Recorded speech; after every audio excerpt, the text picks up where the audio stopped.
Job junction या चॅनलमध्ये तुमचं सर्वांचं स्वागत। आज आपण ह्या व्हिडिओमध्ये एका नवीन जॉबबद्दल माहिती घेणार आहोत, परंतु त्याआधी जर तुम्ही चॅनलवर नवीन असाल तर चॅनलला सबस्क्राइब करायला विसरू नका। तसेच बेल आयकॉन प्रेस करा, त्यामुळे तुम्हाला नवीन जॉबबद्दल माहिती मिळत राहील। तर steel authority of India limited येथे या पोस्ट निघालेल्या आहेत। तर इथे 124 मॅनेजमेंट ट्रेनी या पोस्ट निघालेल्या आहेत। त्यामध्ये टेक्निकलमध्ये या पोस्ट निघालेल्या आहेत, त्याबद्दल आपण माहिती घेत आहोत। चला तर मग सुरुवात करूया। तर स्टील म्हणजे सेल या कंपनीमध्ये या पोस्ट निघालेल्या आहेत। Number of post and tentative इथे दिलेला आहे। तर इंजिनिअरिंगमध्ये या पोस्ट आहेत, तिथे केमिकलमध्ये 5 पोस्ट, सिव्हिलमध्ये 14, कॉम्प्युटरमध्ये 4, इलेक्ट्रिकलमध्ये 44, इन्स्ट्रुमेंटेशनमध्ये 7, मेकॅनिकलमध्ये 30 आणि मेटॅलर्जीमध्ये 20 अशा या पोस्ट निघालेल्या आहेत। तसेच तुम्हाला इथे रिझर्वेशनबद्दल माहिती दिलेली आहे। SC ST OBC NCL साठी इथे रिझर्वेशन असणार आहे। पोस्ट इथे दिलेल्या आहेत 124, UR मध्ये 35 असणार आहेत, OBC मध्ये 31, SC मध्ये 22, ST मध्ये 18, EWS मध्ये 18 अशा या पोस्ट असणार आहेत। तर अप्पर एज लिमिट काय असणार आहे, 28 वर्ष तुमचं एज असलं पाहिजे। तसेच तुम्हाला इथे एज रिलॅक्सेशन सुद्धा मिळणार आहे। तर इथे एज रिलॅक्सेशनमध्ये SC ST साठी 5 वर्ष, OBC साठी 3 वर्ष, PWPD साठी 10 वर्ष आणि SC ST मध्ये जर असाल तर 15 वर्ष इथे दिलेलं आहे। तर या सगळ्या पोस्टसाठी मिनिमम क्वालिफिकेशन तुमचं degree in engineering with 65% marks असणार आहे। तर इथे ॲव्हरेज ऑल ओव्हर सेमिस्टर इथे वेटेज सांगितलेलं आहे। पहा, university in any of the 7 engineering disciplines of chemical, civil, computer, electrical, instrumentation आणि mechanical and metallurgy।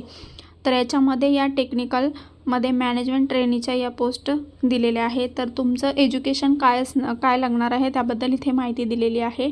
तर इथे केमिकलमध्ये जे पोस्ट आहे त्यासाठी केमिकल इंजिनिअरिंग टेक्नॉलॉजी किंवा इलेक्ट्रोकेमिकल इंजिनिअरिंग आवश्यक आहे। सिव्हिल असेल तर सिव्हिल इंजिनिअरिंग अशा प्रकारे इथे इंजिनिअरिंगसाठीच्या ज्या पोस्ट आहेत त्या क्षेत्रातील इथे इंजिनिअरिंग तुम्हाला ग्रॅज्युएशन असणं आवश्यक आहे। तर जर तुम्ही इलेक्ट्रिकलमध्ये असाल तर इलेक्ट्रिकल किंवा इलेक्ट्रॉनिक्स इंजिनिअरिंग, मेकॅनिकलमध्ये असाल मेकॅनिकल इंजिनिअरिंग इथे सांगितलेलं आहे। तसेच तुमची ज्या फील्डमधील पोस्ट असेल त्यानुसार इथे क्वालिफिकेशन तुम्हाला लागणार आहे।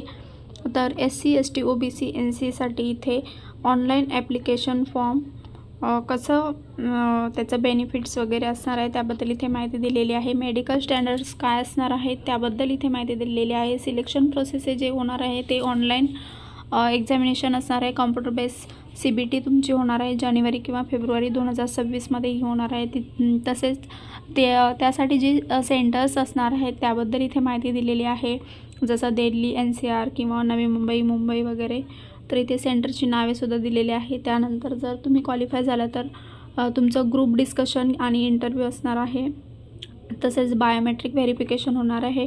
तुमचं 1 वर्षाचं इथे ट्रेनिंग पिरियड असणार आहे आणि ट्रेनिंग संपल्यानंतर तुम्हाला असिस्टंट मॅनेजर ही पोस्ट इथे मिळणार आहे। जेव्हा तुम्ही ट्रेनिंगमध्ये असणार तेव्हा बेसिक पे तुम्हाला 50,000 पर मंथ इथे सॅलरी देण्यात येणार आहे।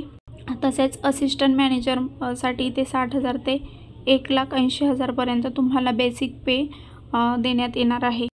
तर ॲप्लिकेशन फी इथे 1,050 असणार आहे। OBC NCL EWS कॅन्डिडेटसाठी इथे 300 रुपये प्रोसेसिंग फी असणार आहे। तर त्याबद्दल इथे या PDF मध्ये माहिती दिलेली आहे। तर तुम्हाला ही PDF ऑफिशियल वेबसाईटवरूनच डाउनलोड करून घ्यायची आहे। तर इथे सर्व महत्त्वाच्या सूचना दिलेल्या आहेत। पहा, जनरलमध्ये only Indian national are eligible to apply, म्हणजे तुम्ही जर इंडियाचे कॅन्डिडेट असाल तरच तुम्ही इथे अप्लाय करू शकता। तर यामध्ये ऑल ओव्हर इंडिया इथे पोस्ट दिलेल्या आहेत, म्हणजेच ऑल इंडियाचे कॅन्डिडेट इथे अप्लाय करू शकतात। अप्लाय कसं करायचं आहे तर त्याबद्दल इथे माहिती दिलेली पहा। तर तुम्हाला cell.co.in या वेबसाईटवर जायचं आहे किंवा cellcareers.com या वेबसाईटवर जायचं आहे आणि तिथे अप्लाय करायचं आहे। ॲप्लिकेशन किंवा सिलेक्शन प्रोसेसमध्ये जे काही वेळोवेळी बदल होणार आहेत ते याच वेबसाईटवर तुम्हाला अपडेट करण्यात येणार आहे। तर तुम्ही चेक करत राहा। थँक्यू।